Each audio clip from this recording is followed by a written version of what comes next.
Hello. जी नमस्कार, स्वागत है आप सभी का एक बार फिर से टेक्स्ट बुक की सीएसआईआर नेट प्लेटफ़ॉर्म पर मैं कौशल सारस्वत फैकल्टी ऑफ फिज़िक्स आपका बहुत-बहुत स्वागत करता हूँ। साथियों, आज की इस क्लास में हम लोग डिस्कस करने जा रहे हैं थ्योरी ऑफ रिलेटिविटी के पोस्टुलेट्स के बारे में।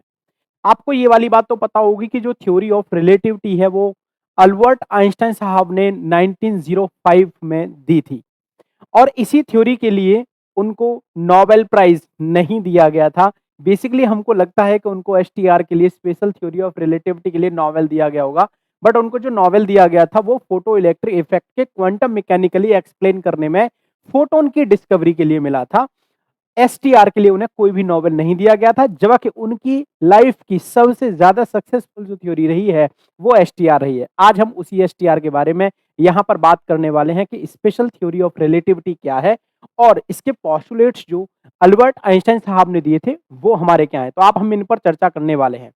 इससे पहले मैं आपको एक बात बता दूं कि आजादी के अमृत महोत्सव पर टेक्स्ट बुक आप लोगों के लिए लेकर के आया है 90% की छूट, जिसमें आपको मिलता है 199 में और 299 में आपको पास मिलते हैं। ठीक है ना, लाइफ टाइम के लिए और 1 ईयर के लिए। और इसके साथ ही आप अगर सीएसआईआर नेट का कोर्स परचेज करते हैं तो उस पर भी आपको 90% की छूट मिल रही है। और उस 90% की छूट के लिए आप लोग एक कूपन कोड यूज कर सकते हैं और वो कूपन कोड है आपका कौशल, KAUSHAL। आपको ये वाला कूपन कोड यूज करना है जिससे आपको मैक्सिमम डिस्काउंट भी मिल जाएगा। लेकिन ये डिस्काउंट जो है आपका सिर्फ 15 अगस्त कल रात को 12 बजे तक ही वैलिड रहेगा। ठीक है, चलिए तो हम लोग बात करने वाले हैं स्पेशल थ्योरी ऑफ रिलेटिविटी के बारे में, राइट। तो साथियों, अगर हम इसके बारे में यहां पर चर्चा करते हैं, सबसे पहले अगर हम बात करें स्पेशल थ्योरी ऑफ रिलेटिविटी के लिए, तो हमारी कहानी की शुरुआत होती है गैलीलियन ट्रांसफॉर्मेशन से।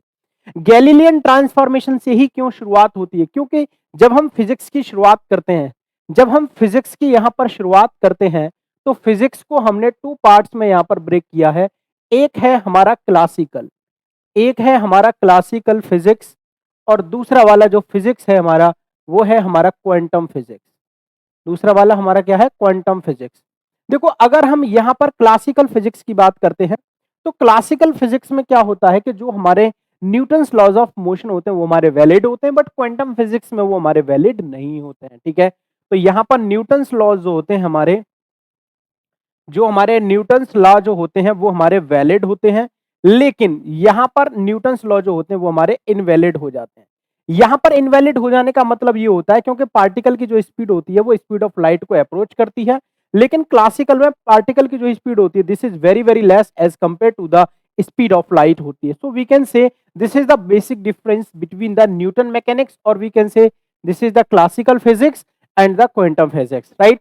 तो जो हमारे गैलीलियन ट्रांसफॉर्मेशन होते हैं, गैलीलियन ट्रांसफॉर्मेशन जो होते हैं हमारे, वो हमारे इनवेरिएंट रहते हैं अंडर इनवेरिएंट, मतलब जो गैलीलियन ट्रांसफॉर्मेशन होते हैं उनमें जो हमारे न्यूटन्स लॉ जो होते हैं ये हमारे वैलिड हो जाते हैं।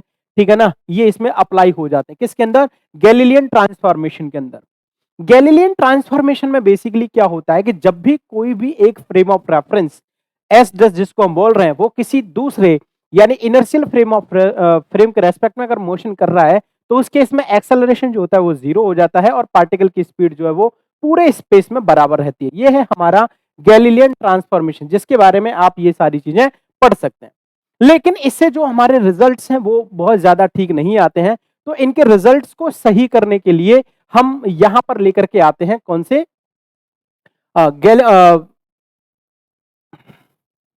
देखिए, पहले इसको थोड़ा-सा समझते हैं।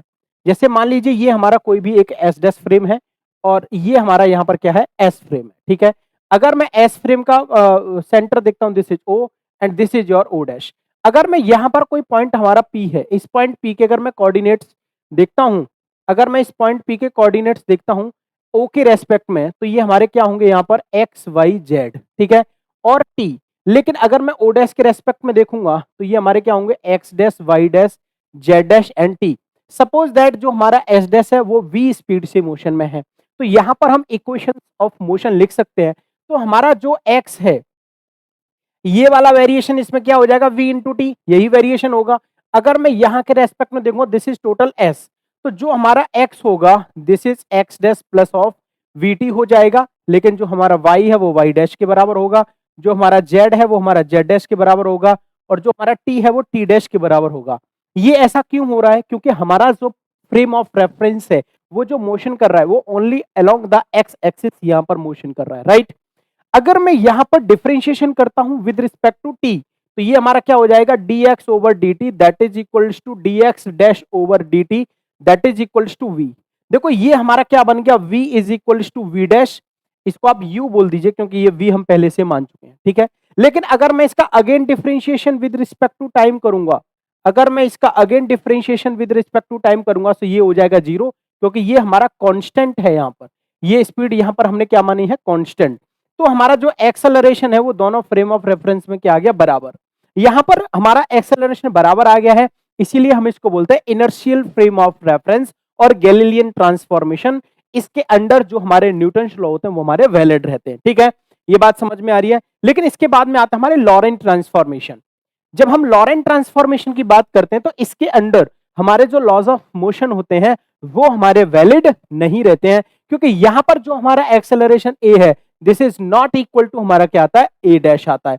और इसके इसमें एक अलग से फैक्टर हम यहां पर ऐड करते हैं, this X is equal to X dash plus of VT. ये तो हमने गैलीलियन में देखा था, लेकिन यहां पर एक एक्स्ट्रा टर्म से मल्टीप्लाई किया जाता है that is gamma, and the value of this gamma and the value of this gamma that is equals to 1 upon root under 1 minus v square upon c square. So this is the value of gamma.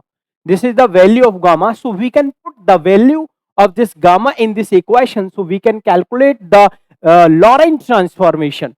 यहां पर हम time की value भी calculate कर सकते हैं। So this t is equals to, this is your t dash plus this is your vx upon c square, ठीक है ना।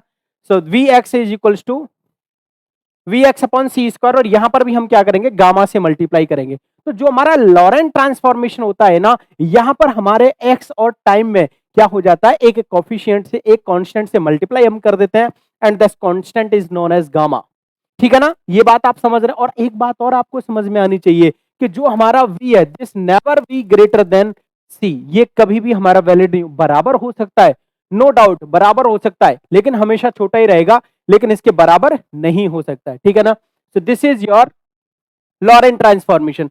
इसके बाद में आते हैं द पोस्टुलेट्स, ठीक है। तो आइंस्टाइन साहब ने हमें दो पोस्टुलेट्स दी हैं, उन दोनों पोस्टुलेट्स को हम एक लाइन में यहां पर पढ़ना चाहते हैं। पहला फर्स्ट पोस्टुलेट है उनका प्रिंसिपल ऑफ रिलेटिविटी। उन्होंने क्या बोला है, the laws of physics must be same in all inertial reference frames. यानी कि एक तरीके से इसका मतलब है गैलीलियन ट्रांसफॉर्मेशन, ठीक है ना। इसका मतलब क्या है, एक तरीके से गैलीलियन ट्रांसफॉर्मेशन। इसका मतलब यह है कि जो फर्स्ट पोस्टुलेट है हमारा थ्योरी ऑफ रिलेटिविटी का, वो कहीं ना कहीं इनडायरेक्ट वे में आपको गैलीलियन ट्रांसफॉर्मेशन के बारे में बताने की कोशिश कर रहा है। And the second principle of theory of relativity क्या है, the laws of physics must be same in all inertial frame of references. जैसे कि अभी हमने थोड़ी देर पहले वहां पर गैलीलियन ट्रांसफॉर्मेशन में इस बात को प्रूफ करने की कोशिश की थी कि if any S dash frame is moving with respect to S frame with a constant velocity v, then we can say the acceleration in s dash frame that is equals to in s frame. So this is the second postulate of theory of relativity कि अगर हम यहां पर distances के difference का square करेंगे so that is equals to c square delta T square minus delta L square. और इससे CSIR नेट में क्वेश्चन आपसे पूछा जाता है, लगभग सभी सेशंस में ऐसे क्वेश्चंस आपसे पूछे गए। That's a very very important for you, right. तो इसको आप ध्यान से समझिएगा। यहां पर जो c है वो हमारा क्या है, speed of light that is 3 × 10⁸ metre per second, ठीक है ना। तो ये है हमारे दोनों पोस्टुलेट्स, और यही थी हमारी एक छोटी सी वीडियो जिसमें हमने बेसिकली आपके साथ में साझा किया थ्योरी ऑफ रिलेटिविटी के बारे में।